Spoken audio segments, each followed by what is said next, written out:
Hello all, myself Mithra.B from Department of Commerce with the Digital Marketing and Data Mining at Dr. S.N.S. Rajalakshmi College of Arts and Science, Coimbatore. Today we are going to see about types of managerial accounting. Types of managerial accounting. First one, product cost and valuation. Cost can be defined as variables, fixed, direct or indirect cost. Cost accounting helps in measuring and identifying these costs as well as assigning overheads to each type of product or services. Product costing thus determines the total cost incurred in the production of goods and services. Managerial accounting helps in calculating and allocating overheads charges to access the expenses or costs related to production of goods and services. The overhead expenses can be allocated on the basis of the number of goods produced, number of hours runs, number of machine hours, the square footages of facilities or any other activity driven related to production. Managerial accounting also uses direct cost for the purpose of valuing the cost of goods sold in inventories. Next one is cash flow analysis.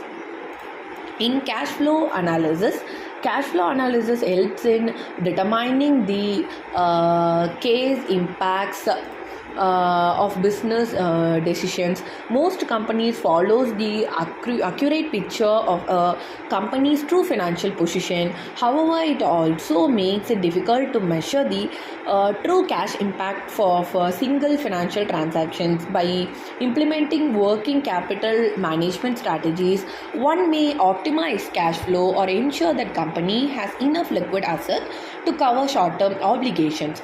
While performing the cash flow analysis, one needs to consider the cash inflow and outflow generated as a result of a specific business decisions. This is known as cash flow analysis. Next one is inventory turnover analysis. In inventory turnover involves a calculation of how many times the inventory has been sold and replaced in a given period of time. It helps businesses in making better decisions on pricing, manufacturing, marketing and purchasing inventories. Inventory turnover analysis also helps in identifying the carrying cost of inventory. The carrying cost of inventory is also helps in identifying carrying cost of inventory. The carrying cost of inventory is the amount of expenses a company incurs to store unsold items. Next one is constraint analysis. It involves determining where bottleneck occur and calculating the impact of these constraints on revenue, profit and cash flow. This information is useful to implement changes and improve efficiency in the production or sales process. Next one is financial leverage matrix. Financial leverage matrix refers to the use of borrowed funds in order to acquire assets and increases its return on investments. Through balance sheet analysis, the company's debt and equity mix in order to put leverage to its most optimal use can be studied. Performance measures such as return on equity, debt to equity and return on invested capital helps the managers to identify key information about borrowed capital. Next one is accounts receivable AR management.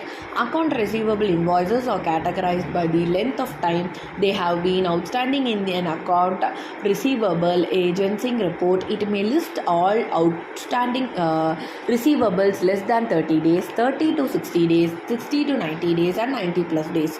It helps the managers to ascertain certain customers or being credit risk. Next one is budgeting, trend analysis and forecasting. Budgets are a quantitative expresses of a company's plans or operations. It performs reports are used to study the actual results and budgets. The positive or negative deviation from budget are analyzed in order to make appropriate changes going forward with the future planning. Managerial accounting also helps in analyzing information related to capital expenditure decisions with the use of standard capital budgeting metrics such as NPV and IRR. It assists decision marketers on whether invest in capital incentive projects or purchase or not. This is known as the types of managerial accounting. Thank you.